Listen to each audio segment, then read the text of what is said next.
New service delivery models will emerge as robots and algorithms join a more diverse finance workforce. I'm thinking about the integration of freelancers, gig workers, and crowds.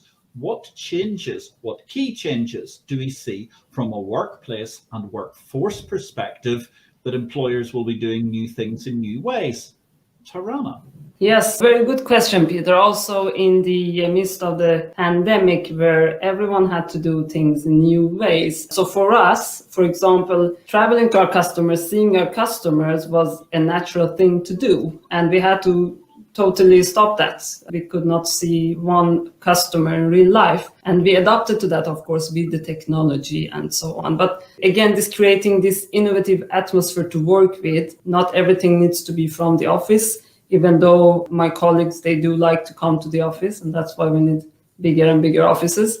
There are a lot of ways to do things and be creative, but you need to keep the communication very clear, consistent, and repetitive. So make sure that everyone has the information, that they can make their own decisions, regardless of in which format or where they are and so on.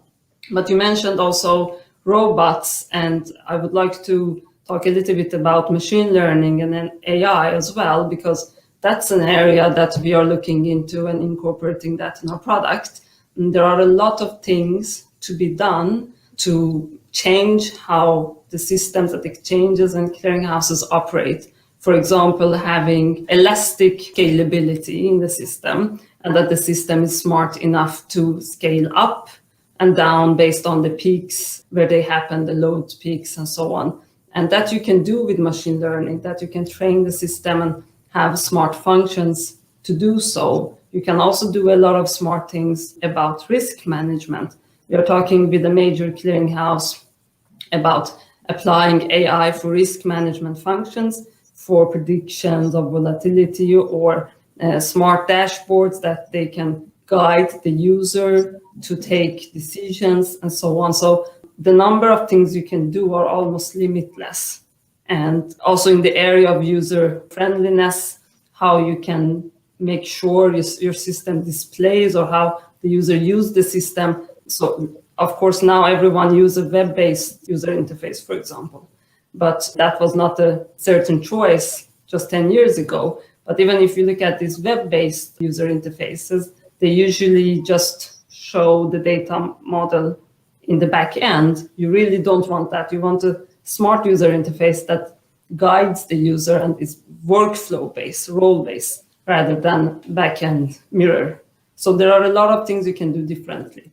I'm really interested. I mean, talking about the workforce, Taraneh, okay, you've got 80 fabulously talented people. I know that many of them were your colleagues previously at Cinnober and so on. And obviously they were hugely talented people. As a side note, I have to just point out the fact that having been delighted to be invited and cut the ribbon and give the opening speech when Cinnober opened their fabulous premises in Umeå, I'm quite shocked. You've been through 3 offices already and you haven't invited me to come and open one of them in Stockholm. I suppose you're going to say that's all down to the pandemic, so that's fair enough. I'll let you off with that one. It's really, really interesting when we're looking at the staffing thing, though, because you've stressed the fact that your staff all are really, really eager to build something that's exciting and new, and they want to build the future. At the same time, you're telling us your staff have got this incredible amount of exchange and clearinghouse and so on experience. I totally believe you, Taraneh. I'm not wishing to question you, but isn't it difficult to get people who are really open to the new world of microservices and everything that's come in this world, who've already been building exchanges and clearinghouses for 15 years?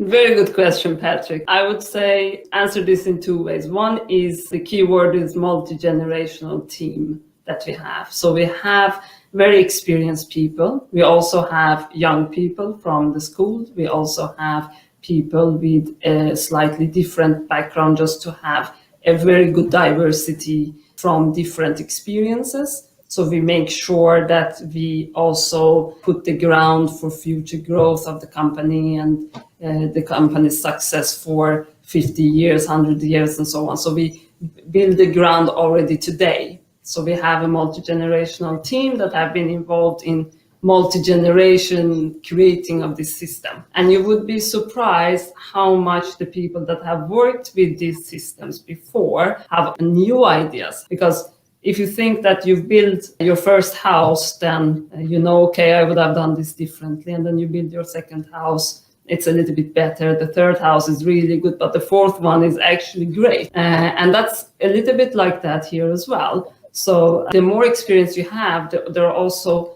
more of things you don't want to do to make it even better. And that is the luxury that we have, because these are the people that have built and also want to change what they had built to something new. So that's a great combination. And then to that, you add the new energy and the young people with another set of eyes, and you get a perfect combination there, which we try to keep also in all the new hires we do. And by the way, yes, you are invited, Patrick. I'm not sure which office we'll be in when you come to Stockholm. I wouldn't say come today, it's a little bit cold.